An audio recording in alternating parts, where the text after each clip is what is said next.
بسم الله الرحمن الرحیم. تاسو ټول ټولو ملګرو ډېره شکریه. دا خلک تاسو ما ته یو ښه موقع راکړه چې موږ دلته تاسو سره نیستانه خبرې وکړو. د ټول ناول خو د دې دورې مقصد چې کوم دی نو هغه دا دی چې موږ تنظیمي فعالیت پیدا کړو او د تنظیم په حواله ګورو چې کمې دی زیاتې دی څه کول غواړي څه کول نه غواړي چې په راتلونکي وخت کې د پارټۍ څومره مصروفیات وي چې تنظیم هغې ته تیار وي. نو دا خو بیسک چې کوم دی د هغې دا ضرورت دی او دا د څلورو میاشتو په بلې کمیټۍ او د هغې کمیټۍ یو کمیټې د خان ولی صاحب په مشرۍ کې ده، یو د ایمل ولی خان په مشرۍ کې ده او بله چې کوم دی د حسین بابک صاحب مشرۍ کې ده، بل د سلیم خان په مشرۍ کې ده او بل د حاجي بلور صاحب په مشرۍ کې ده او د ملکان دا زه مخامخ ناست یم، ما سره خپل ټیم ملګري شته. زه خو رښتیا خبره چې دا خو ډېره د مطلب ډکه دوره ده، ډېره فایدهمنه دوره ده، ځکه چې مضبوطه پارټي سړی غواړي، شعوري طور جهد غواړي او په منظمه توګه د حالاتو مقابله کوي. هغې لپاره تنظیم ډېر لازم دی او دا د هغې سلسلې یوه کړۍ ده. د بلدیاتي الیکشن په حواله باندې خو زه نه شم ویلی چې دا حکومت سنجیده دی او که نه، خو عدالت ورته ویلي چې تاسو به خامخا چې کوم دی نو الیکشن کوئ. عدالتي پشر لاندې دی یو طریقه خپله کړې ده، خو دا یوه خبره ده چې هغې اندروني خانه یو خبره کړې ده چې چونکې د افغانستان ایشو ده، امن و امان مسله ده او کرونا ده، نو په دې حالاتو کې انتخابات کول ګران دي. نو هغې ځنډول غواړي او چې ویې ځنډوي نو بس بیا خو دومره وخت شته نو بیا خو د مطلب چې د لوی الیکشن مطلب د قومي الیکشن چې کوم دی وخت داسې دی او د هغې خبرې امکان دا دی چې هغه ممکن ده چې د وخت نه لږ مخکې شي او دوی په هغې باندې لګیا دي کوششونه کوي. نه شم ویلی چې هغه به څنګه وي او څنګه وي، خو د لوکل باډیز الیکشن که یو ځله خوځېده نو بیا د هغې سره دومره وخت نشته دی. نو دا خو د حکومت خپل یو دغه دی او تقریبا هر یو منتخب حکومت دا یو خواهش لري چې لوکل باډیز الیکشن ونه شي، ځکه چې د ممبرانو د قومي اسمبلی د صوبایي اسمبلی هغه ممبرانو اختیارات ټول چې کوم دی لاندې لوکل باډیز ته راشي او فنډ تقسیم شي، نو په هغه شکل کې فنډ پاتې نه شي نو د حکومت د ممبرانو خواهش دا ونه شي نو فنډ به دی لاس کړي. دا یو مطلب چې هغه مفاداتو والا فصل پکې وي او چې زمونږ خپل دا خیال دی چې الیکشن پکار دی، ځکه چې بنیادي مطلب چې ته لکه لوکل باډیز الیکشن ونه کړې او ته اختیارات لاندې یو نه سې نو د بره نه چې کوم دی دا مطلب لکه ارټیفیشل ټایپ تا ته هر څه ښکاري خو د لاندې نه هغه ترقي او د خلکو هغه شمولیت په هغې کې وي. نو پکار دا دی چې لوکل باډیز الیکشن خامخا وکړي، با اختیاره وکړي.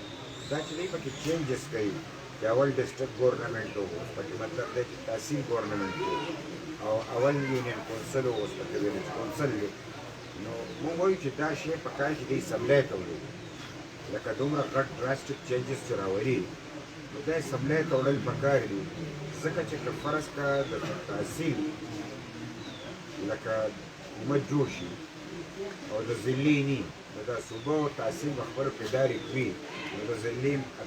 اهمیت به څه یا د هغې څه حیثیت وي، دا مطلب چې یو سوال دی. بل په دغه کې چې کوم دی ټیکس کې د ضلعي خپل ټیکسونه نو چې تا هغه تحصیل ته کړې نو د ټیکس په زور باندې مطلب چې د ډسټرکټ اډمنسټریشن به چلېږي څنګه او د ټیکس کنیکشن به په کوم بنیاد باندې دا مطلب چې په دې باندې د خلکو خبره شته. بل د تحصیل له لاندې چې کوم خلک ممبران شي دوی په تحصیل باید اعتماد کړي. د تحصیل چیرمین چې کوم دی به ډایرکټ ګټېږي، اوس یو سړي د چا نوټ اخیستی نه دی هغه باید اعتماد پرې څنګه کړي. دا لکه چې دا کوم په دې کې کمې دي خامې دي خو دوی خو بلډوزر چلي یا بل ځل یې داسې کړي نو خامې مطلب خامخا د دوی نوښتل غواړي خو الیکشن په هر قیمت پکار دی چې مطلب دا الیکشن وشي او عوامي نشل پارټي د خدای په فضل سره ورته تیاره ده،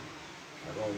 لوکل باډیز ته تیار وي، هم صوبې ته تیار وي، هم قومي الیکشن چې په ملک کې څه کېږي هغې ته چې کوم دی د الیکشن په حواله موږ تیار جیسے افغانستان کې د موجوده صورتحال دی په دغه تناظر کې تاسو د پاکستان خارجه پالیسۍ د پس نظر باندې ګورئ او کوم اور چې هلته بند دی نو دغه خدشه شته چې د خارجه پالیسۍ د کمزوریانو د وجې دغه اور پاکستان ته راشي. بالکل داسې ده چې د پاکستان خارجه پالیسي د بدقسمتۍ نه چې پاکستان جوړ دی او تر دې وخته دا ازاده نه شو او دا خاص کر د امریکې پابنده پاتې ده ځکه چې برطانیې خپله مشري په دنیا کې هغه بیا شفت شو امریکې ته او موږ د امریکې مطلب د برطانیې غلامان پاتې او موږ د هغوی نه ازادي شته او د هغوی د یو انتقام په بنیاد هغوی نه غواړي چې دا وطن دی بالکل داسې ترقي وکړي لکه چې حقیقي معنو کې خلک ترقي کوي. هغوی وایي چې دی دومره ژوندي چې زموږ په کارېږي مطلب دی چې دومره ساه دې اخلي چې زموږ په کارېږي دا زموږ مشینونه دي. نو دلته امریکا هغه ګیم کوي لکه چې تا ورته اشاره وکړه روس راغلی د روس افغانستان حکومت په خپله راغوستی امریکا راغله وایي د روس خلاف چې کوم دی ورته هغه جنګ آغاز وکړو دلته ورته ضیاءالحق په ګوتو ورغلو او ضیاءالحق چې کوم دی ټول هغه شی ورکړو چې کوم یې غوښتو او ډالر یې ترې وایشتو د هغه سره د سوشلیزم مقابله د کپیټالیزم مقابله نه شو کولی د اسلام نظریه استعمال کړه سره دی چې د امریکې نظریه اسلام نه وه یا به عیسایت او یا به کپیټالیزم خو موږ به ریډیمیډ شی ورکړو ځکه چې دلته افغانستان کې دغه سوچ چلېدو نو ضیاءالحق پې د اسلام سوچ او فکر هغه په امریکې مفاداتو باندې خرڅ او په هغې پیسې واخیستې بیا دی سره افرادي قوت نو نو دلته چې کوم دی نو دی دا مطلب مهاجر کړه د مهاجر نه چې کوم دی مجاهد کړه او هغه یې ټرین کړه او بیا اخره کې چې کوم دی نو هغه طالب هم شو نو دا د دی یو پراسس و چې د افرادي قوت یې ونه ورکړو نو دا دواړه شیونه چې یو ځای شو نو افغانستان ډسټرب افغانستان چې ډسټرب کړو هغې چې کوم جنګ و هغه د روس خلاف و خو تباه پکې د دې خوا پښتانه دا خوا پښتانه ځکه چې د دې پښتونخوا نه تیاری کېدو او په هغه پښتونخوا ګزار کېدو د افغانستان دننه پښتانو د دې د پښتانو لهذا څلوېښت کاله مونږ په دې کې تلل په پردي جنګ کې د روس په جنګ کې چې روس ختمو روس یو خپل مطلب چې هغه ټول ولیدو چې د روس انجام څه شو اوس چې داسې دي روس چې خپل ځای ته ورسېدو امریکا ډېره په ارامه کړه افغانستان یې چا ته پرېښود هغه چا ته یې پرېښود چې دی دلته د روس خلاف جنګول طالب هغه طالب دومره خودسره شو چې دی وی په مونږ یې حمله وکړه ګوره د طالب تعلیم ختم د ښځو تعلیم ختم ورته یې ډاکټر هم وجنه انجینیر وجنه خو په نوم یې ښځه چې کوم دی بس وجنه بل کار مه کوه خو چې څه کار کوي دا یو بانه ده چې دا بې پردګي ده دا دغه ده په معاشره کې یو دهشت پیلاول د افغانستان نوم بدلول د افغانستان د ریډیو نوم بدلول ترانه بدلول او په ثقافت کې غنونه لګول لکه د کاڼي زمانې ته افغانستان بوتلو په دې امریکا خوشحاله وه خو چې کله د ټوین ټاور واقع شوه نو هغه یې وایي چې دا خو زموږ مفاداتو ته نقصان ورسېدی نو د ټوین ټاور باندې ډېر سوالونه دي خو امریکا راغله امریکا به نفس نفیس راغله او هغه یې وایي چې دا چوکې توره ګوره چې دی دی او تباه کړ نو بیا یو دوه خبرې درې وکړو چې دلته به دهشتګردي ختمو طالب دهشتګرد دی تر دې وخته نو امریکا دلته یو ټرن وایسته او هغه یې وایي چې دا مطلب دهشتګرد دي دا مطلب مجاهد او طالب نه دی لهذا دا به د ختمو افغانستان حکومت به مضبوطو او دلته به چې کوم دی آرمي مضبوطو او مضبوط افغانستان د ریجن د امن ضامن دی دا غټې خبرو کې دې دوران کې موږ وایو چې او پاکستان افغانستان ته چې ټول عمر څوک راغلی تباه کړی که امریکا نن راغلی ده په خپله خوښه او د هر څه یې وکړه دا به هم ښه خبرې دلته څه بدیت کې نشته چې تباه یې خو راغلی دی خو یې وکړه خو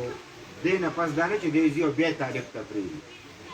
خو اک وشو چې د کومې خبرې یاد مطلب چې دی په بېایمانۍ راغلی د دې مطلب دا چې هغه د روس خلاف جنګ و دا د چین خلاف جنګ بنیادي طور او دا ورته هغه میدان تیاری چې د افغانستان او زمونږ به میداني او دې کې به بقایه چې کوم دی نو مونږ سوځو نو په دې بنیاد باندې د پاکستان خارجه پالیسي ناکامترین پالیسي ده چې تېر ځل هم د امریکې په مفاداتو کې د روس خلاف مونږ مړه کړو او پاکستان یې تباه کړو دوی ډالر یې وشتې خو د پاکستان ایمیج په دنیا کې داسې دی لکه زرخرید غلام یا اجرتي قاتل دا مطلب دا ایمیج چې کوم دی دا په زرګونو کاڼو کې مطلب چې نه ټیک کېږي او خلک په موږ اعتبار نه کوي او دغه رنګ د اوسني چې مطلب د چین خلاف به دی یو جنګ کوي هغه آغاز هم کړی دی په کوهستان کې چې کوم دی نو چینیانو باندې اټیک وشو او پکې مړه شو او په سنکیان کې چې کوم دی یو کار شروع کوي چې ګینې چین به ډسټرب وساتي دا یو ډېره لوی ایشو ده خو اوس چې موږ مرو نو دا به د پاکستان د غلطې پالیسۍ په نتیجه کې د امریکې په مفاداتو لپاره د چین خلاف نه و اوس سړی سوچ کوي چې زموږ د دې حکمرانانو عقل به کله راځي دا پاکستان مات شوی دی عقل رانغی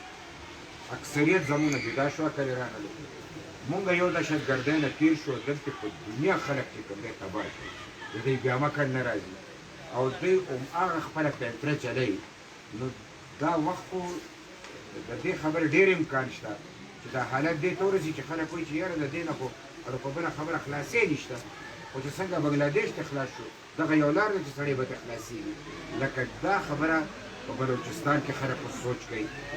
او دوی وایي چې دا ولې کوي دا خبره سند کې سوچ دی دا خبره په پښتنو کې سوچ دی چې بای مونږ آرام ته ولې نه پرېږدئ ژوند ته ولې نه پرېږدئ نو دا عوامي نشل پارټۍ وخت په وخت دا خبرې په ګوته کړې دي کله چې روس رالو باچا خان خبره وکړه ولي خان خبره وکړه باچا خان ورته ووایي چې دا مطلب دی چې د کفر اسلام جنګ نه دا فساد دوی ووایي چې دا خو کافر دی دا خو دوی ټول ووایي نن آرمي چیف په خپله وایي دا فساد دی یو مولا پلار کې جرأت نشته چې هغه وایي چې دا آرمي چیف کافر دی لکه باچا خان چې د قوم خدمت کړی په قوم مینو د هغه چې دا خبره وکړه نو هغه کافر و خو چې نن زموږ آرمي چیف کوي نو هغه مسلمان دی ټیک دی دا د مفاداتو خبرې وي ځکه نن ډېره کړو خبره کېږي بیا ولي خان یو خبره وکړه چې دا د روس او امریکې جنګ دی لکه د سانډاګانو جنګ دی چې د خان پکې دل کېږي د دې مسته مور دی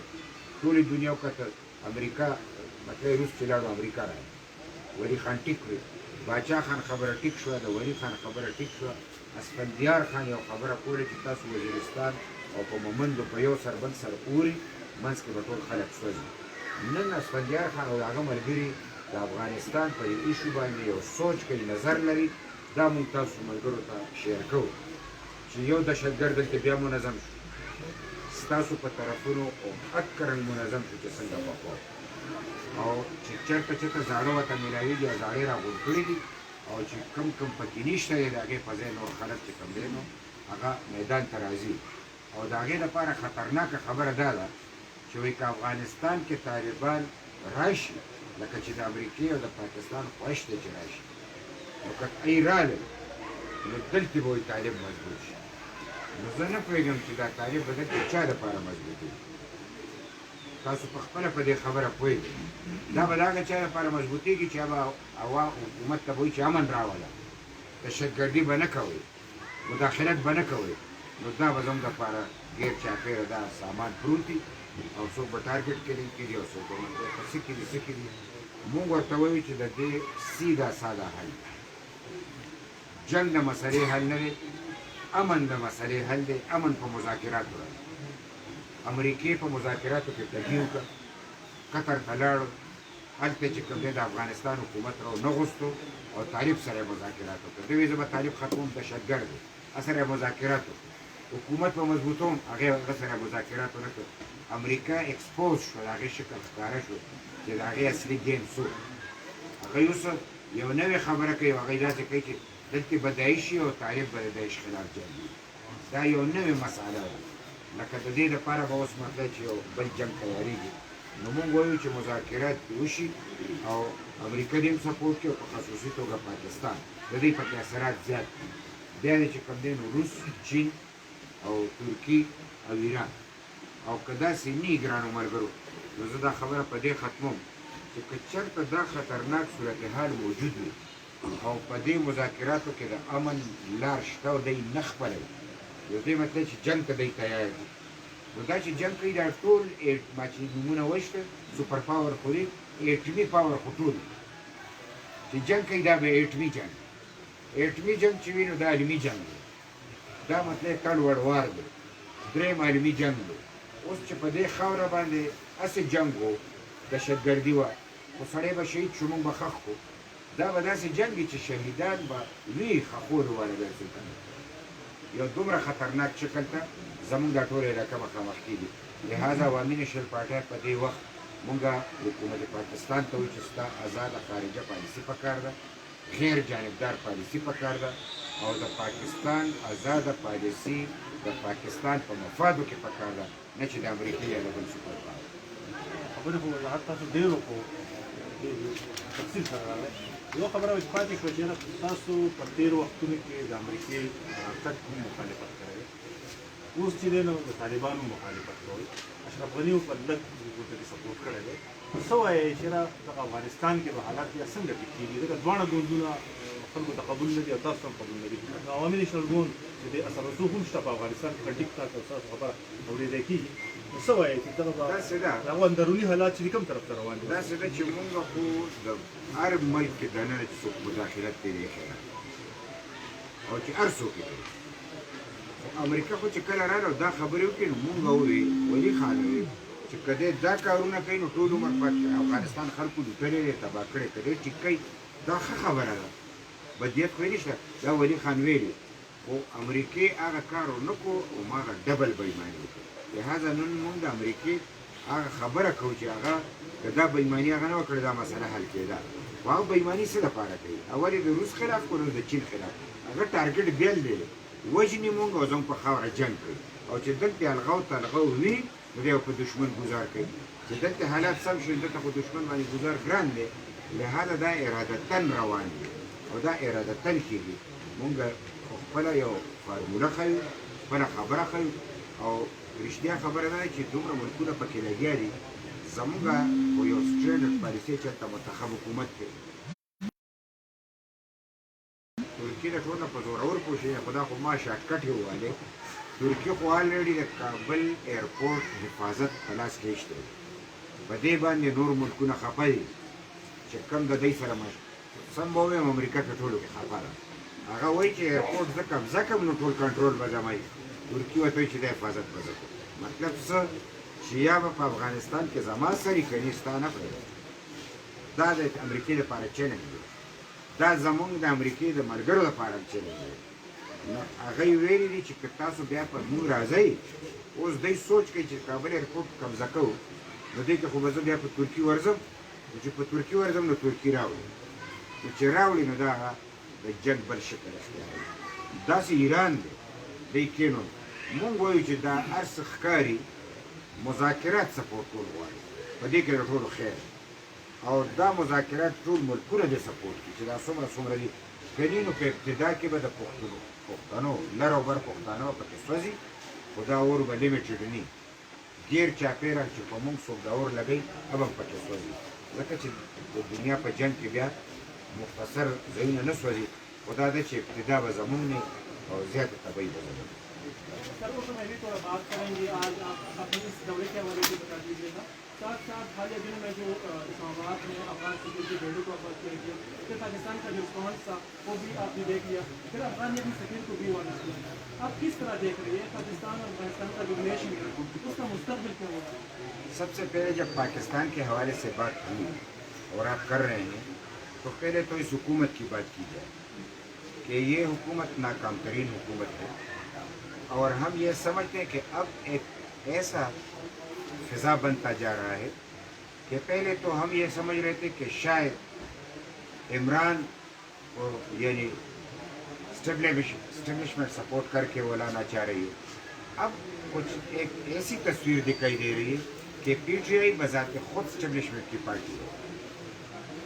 اور عمران کو انہوں نے پی ٹی آئی کا چیئرمین بنایا ہے اور کسی وقت بھی وہ چاہے تو اس کو ہٹا کے کوئی اور بنا دے تو اب یہ ایک اور نئی مصیبت آ کڑی ہوئی ہے کہ عمران چلا بھی جائے تو بھی پی ٹی آئی اسٹیبلشمنٹ کی پارٹی رہے گی وہ اس لیے میں کہنا چاہ رہا ہوں کہ پختونخوا میں یہ جب آئے تو ان کی پرفارمنس زیرو تھی ان کو دوبارہ لے کے آئے اگر پرفارمنس پہ بات ہوتی وہ تو ہار جاتے لیکن انہوں نے پھر اسی خیبر پختونخوا کو بہانہ بنا کے 2018 میں سارے پاکستان پہ اس کو مسلط کیا گیا اور اس کے بعد گلگت بلتستان کی باری آئی تو ہم سمجھ رہے تھے کہ عمران کی ناکام پالیسیوں کی وجہ سے گلگت بلتستان میں تو ان کو اسٹیبلشمنٹ کی سپورٹ نہیں ملے گی، لیکن ان کو بھرپور سپورٹ ملی۔ پھر کشمیر کی جب بات آئی تو وہاں پہ اس سے بھی بڑھ کے ان کو سپورٹ ملی۔ یعنی اسٹیبلشمنٹ پی ٹی آئی کو اپنی پارٹی سمجھ کے سپورٹ کر رہی ہے۔ یہ ایسا ہے کہ یعنی عمران ہوگا تو تب بھی یہ پالیسی چلے گی، عمران نہ ہو تو تب بھی یہ پالیسی چلے گی۔ ہم سمجھتے ہیں کہ اسٹیبلشمنٹ کو غیر جانبدار رہنا چاہیے، سیاسی میدان سیاسی لوگوں کو چھوڑنا چاہیے، اور جو یعنی جو الیکشن جیتے اس کے حوالے کر دے۔ جاری الیکشن قبول نہیں ہے، مداخلت سے پاک الیکشن ہو۔ موجودہ الیکشن جاری ہے، موجودہ وزیر اعظم جاری ہے، اس کا خاتمہ ہونا چاہیے، صاف الیکشن ہونی چاہیے، مداخلت سے پاک ہونی چاہیے، جو جیتے اس کے حوالے کر دے، اور اسٹیبلشمنٹ کو پروفیشنل رول ادا کرنا چاہیے۔ وہ اسی ملک کا اسٹیبلشمنٹ ہے، ہم بھی یعنی ہر ایک ادارہ آئین کے دائرۂ کار میں رہتے ہوئے کام کریں، چاہے وہ ہماری یعنی فوج ہو، چاہے ہماری پارلیمنٹ ہو، چاہے ہماری عدالت ہو، چاہے میڈیا ہو، جو بھی ادارہ ہو وہ آئین کے دائرۂ کار میں رہتے ہوئے عدالتی سسٹم ہو، اس میں کام کرے تو یہ ملک چلے گا۔ اگر ایسا نہیں ہے تو اس سے خطرناک نتائج نکل سکتے ہیں۔ رہی یہ کہ افغانستان کے حوالے سے انہوں نے بڑی غیر ذمہ داری انداز میں یہ سب کچھ کیا۔ ہمارا یہاں پہ انٹیریئر منسٹر کچھ کہہ رہا تھا اور خارجہ منسٹر کچھ کہہ رہا تھا۔ انٹیریئر منسٹر نے جس طریقے سے یعنی کیس کو ٹی وی پہ بیان کیا تو اس کا مطلب یہ تھا کہ سارا قصور جو ہے وہ یعنی افغان سفیر کی اور اس کی بیٹی کی۔ لیکن جب قریشی صاحب بول رہے تھے تو اس نے کہا ہم پروٹیکشن دیں گے، یہ پروٹیکشن ہم نے نہیں دیا تو یہ اچھا نہیں کیا، تمام سفارتکاروں کو پروٹیکشن دینی چاہیے۔ تو اس کے اور اس کے لینگویج میں فرق تھا، اس لیے کہ پاکستان پہ اب یہ اعتماد بھی لوگوں کا نہیں رہا کہ ہم سفارت خانہ کھولیں تو ہمارے عملے کے ساتھ کیا ہو، کوئی کسی وقت کچھ بھی کر سکتا ہے۔ تو جب عملہ غیر محفوظ ہوگا تو پھر وہاں پہ کون سا سفارت خانہ ٹکے گا؟ تو یہ سب سے بڑی خطرناک بات ہے کہ اگر پاکستان میں سفارتکار بھی غیر محفوظ ہو تو پھر کون محفوظ رہے گا؟ تو ہم یہی سمجھتے ہیں کہ پاکستان ہمارا ملک ہے، ہم جو بھی بات کر رہے ہیں پاکستان کے حق میں کر رہے ہیں، ہماری بات کو سنا جائے۔ ہمیں یعنی اگر نہ سنا گیا تو شاید یہ وقت بھی پھر ہمارے پاس ہے۔ میاں صاحب، میرا سوال یہ ہے کہ ایک طرف آپ یہ کہہ رہے ہیں کہ عمران خان جو ہے یہ جعلی ہے، دوسری طرف آپ پی ڈی ایم کا حصہ تھی، پیپلز پارٹی بھی پی ڈی ایم کا حصہ تھی، اب آپ الگ الگ کشتیوں میں سوار ہیں، تو کیا یہ بات صحیح ہے کہ آپ کے ساتھ بھی اسٹیبلشمنٹ نے کچھ وعدہ کیا ہے آئندہ انتخابات میں؟ جس طرح یہ کہا جا رہا ہے کہ کشمیر میں پیپلز پارٹی کو کچھ سیٹیں دی گئی، تو اس میں کس حد تک حقیقت ہے، اور آپ اپوزیشن والے ایک ساتھ کیوں نہیں ہو کر یہ ایسا ہے کہ پی ڈی ایم کا ایپیسوڈ تو سب کے سامنے ہے۔ اختلاف جس نقطے پہ پیدا ہوا وہ یہی تھا کہ جو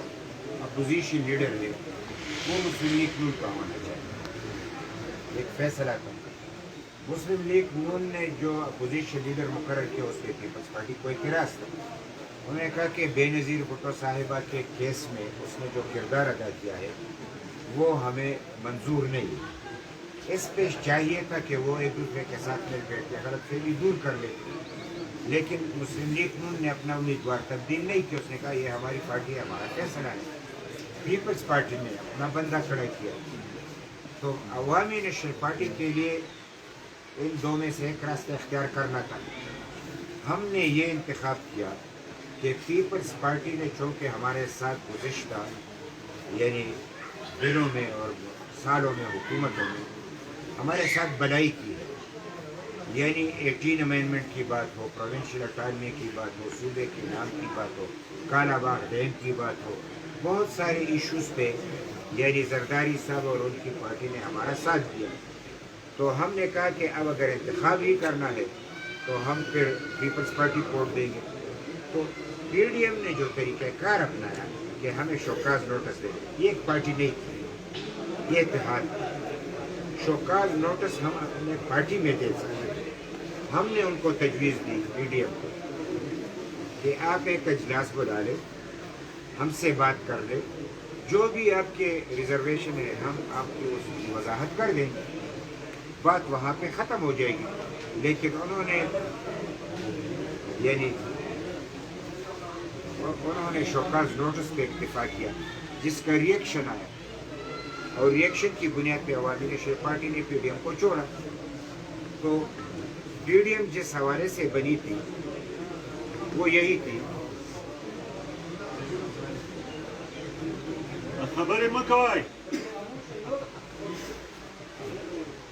پی ڈی ایم جس حوالے سے بنی تھی وہ یہی تھی, منیمم ایجنڈا تھا کہ جعلی الیکشن ہے, جعلی وزیر اعظم ہے, اسٹیبلشمنٹ نے مداخلت کر کے ان کو جتوایا ہے, نتائج کو تبدیل کیا ہے. ہم اس کو نہیں مانتے. اس موجودہ حکومت کو ختم کیا جائے, فیئر الیکشن کرایا جائے.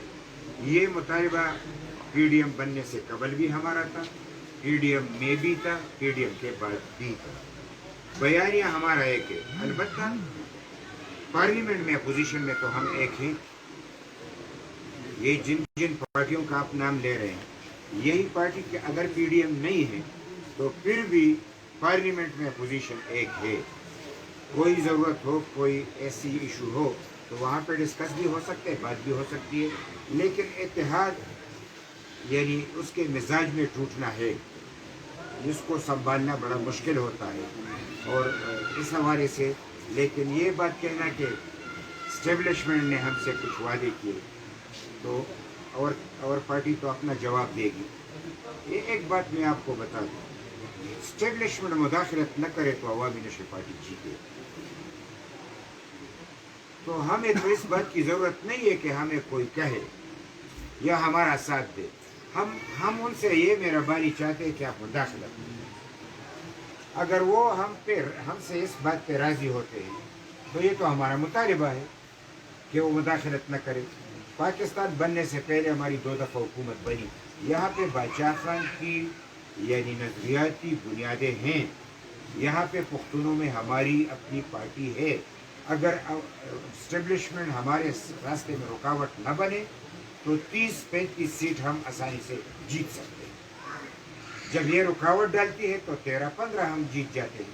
تو ہم تو اس رکاوٹ کے حوالے سے بات کر رہے ہیں کہ رکاوٹ نہ ہو. تو اگر رکاوٹ نہ ہو تو ہم اپنا ٹارگٹ اچیو کریں گے. ہمیں یہ بھی ان کی مہربانی ہوگی کہ وہ غیر جانبدار الیکشن کرا دے, مداخلت نہ ہو. تو یہ بھی وہ یہ سمجھتے ہیں کہ مداخلت نہ کرے اور آپ جیتے تو یہ ہماری مہربانی ہے. تو اچھی بات ہے اگر وہ اچھا کام کرے, لیکن ہم بیک نہیں مانتے نہ مانگتے ہیں. ہماری اپنی قوت ہے. ہماری قوت کو اگر کوئی تسلیم کرے نہ کرے, قوت جس کی نہیں ہے وہ عمران خان ہے. 1 سیٹ جیتنے والا راتوں رات سارے پاکستان کو جیت لیتا ہے. یہ اسٹیبلشمنٹ کی کارستانی ہے. اور مضبوط حکومت اور اچھی حکومت بنانے والی پارٹی ANP, اس کو راتوں رات ہرایا جاتا ہے. یہ مداخلت ہے. لہٰذا ہم اس پہ خوش ہوں گے کہ اسٹیبلشمنٹ مداخلت نہ کرے. یا صاحب مختصر غونډه کې پوښتنه کوم علاقايي سیاست ته راشو, بین الاقوامي مو شو, قومي مو شو. تاسو هم په دې خیبر پښتونخوا کې د حکومت کړی دی او تاسو پکې سینیئر وزیر پاتې شوي او ډېر تاسو ته مشورې به ورکولې. مونږ ایز صحافیان او عامو خلکو دا یو ارمان و چې دا مرکز کې او په صوبو کې یو حکومت راشي, نو دې صوبې ته به ډېر مراعات میلاو شي. د بدقسمتۍ نه چې دا حکومت راغلی دی, وزیر اعلی د سوات دی, خپل وزیر اعلی ورته خلک وایي. هغه حکومت ته څه ګورئ, د ګرانۍ ته بیا د هغې په بجلۍ کې کوم رایتي پیسې هغې نیولې دي, هغې ته پنجاب ته برخه ورکولی کېږي, بلوچستان. نو په هغې لکه تاسو نظر واچوئ چې دا حکومت څنګه روان دی. داسې ده چې زه سوات کې یم او چا پسې خبرې کوم نو ما ته ښه نه ښکاري, ځکه چې ما سره نور ځایونه شته. خو دا یوه خبره ډېره مهمه ده چې دی د کومې پارټۍ وزیر اعلی دی, نو دی په خپله ځان ډېر غیر محفوظ حسابوي چې که ما رښتیا لوی هسې نه چې اخوا مې کړي, او دلته نور وزیران ورته وایي چې دا خو ته ما جوړ کړی, بل ورته وایي ما جوړ کړی. نو هغه داسې بولډ خبره نه شي کولی چې د صوبې حق وغواړي. نو چې یو سړی د خپل وزیر اعلی د بچ کېدو د سیټ لپاره دومره تبودو کوي, نو هغه به مرکز ته خپلې سترګې څنګه اخلي, هغه به NFC واټ څنګه غواړي, هغه به چې کوم دی نو د خپلې صوبې حصه څنګه غواړي. که خیرات یې ور ورکړو فبها, که ور یې نه کړو په دې کې بس په زړه تنخوا به مطلب گزاره کوي. ځکه د ټولو وزیر اعلیګانو نه ناکامترین چې کوم دی پرویز خو د ده نه هم زیات و دی خو لا بیا هم په خوله چپ دی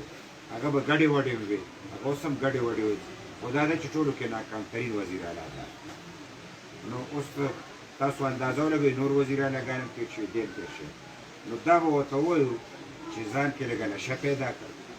دا وخت بیا بیا نه راځي دا موقع خلکو ته نه میلاویږي د ته نن مطلب چې دلته وزیر اعلی شوی دا د پبلک تا نه یو مطلب دی چې توقعات دي خاص کر سواد چې دهشتګردۍ والی دی دې ته د ډېر نظر ضرورت دی کم سے کم که د نور نظر ورته کولی شي که نه د امیر حیدر خان ورته د این پي د وزیر اعلی عمره نظر خو دې ورته وکړي چې کوم نظر په دهشتګردۍ کې هغه کړی او په کوم سیلاب چې راغلی نو هغه ورته نظر کړی د هغې برابر نظر دې کې نوم واخلي او کنی نو بس الیکشن دی عوامو ته به ووایي چې ایمان به تېروئ او خپل ووټ به ټیک اچوئ خدای پوه شه اسټبلشمنټ پوه شه خپل ایمان به تېروئ میاں صاحب مختصر صاحب سوال میں میرا یہ ہے کہ آپ نے ابھی پشتو میں یہ کہا کہ انتخابات وقت سے پہلے ہونے جا رہی ہے تو آپ کیا دلیل پیش کرنا چاہیں گے کس بنیاد پر آپ نے یہ دعویٰ کیا آپ خود اندازہ کر سکتے بلاول صاحب نے تو بالکل اپنی پارٹی کو کہہ دیا کہ تیاری شروع کریں کسی وقت بھی الیکشن ہو سکتا ہے اور پاکستان میں یہ بات کرنا کوئی چمڑے والی بات بھی نہیں ہے حکومت شاید اپنی مدت پوری کرے لیکن وزیر اعظم نے تو بڑی مشکل سے اپنی مدت پوری کی ہے اگر یہ وزیر اعظم خود بھی اتنی مدت جو اب تقریباً 4 سال پورے ہونے کو جا رہے ہیں تو ہم سمجھتے ہیں کہ یہ 5 سال پورے کرتے کرتے شاید مہنگائی اتنی بڑھ جائے کہ یہ عوام کا سامنا بھی نہ کر سکے تو ڈر کے مارے 1 سال پہلے کریں گے کہ اب ذرا حالات 5 سال سے اگر پورے کریں گے تو اس سے ذرا بہتر دکھائی دے رہے ہیں تو ایک مفاد کی صورت میں یہ اپنا الیکشن کرائیں گے اور اسی بنیاد پہ ہم کہہ رہے ہیں ورنہ ہم تو یہی سمجھتے ہیں کہ اس حکومت کو 1 دن بھی نہیں ہونا چاہیے تھا کیونکہ یہ جمہوری حکومت نہیں ہے یہ کٹ پتلی حکومت ہے اور یہ مارشل لا سے خطرناک ہے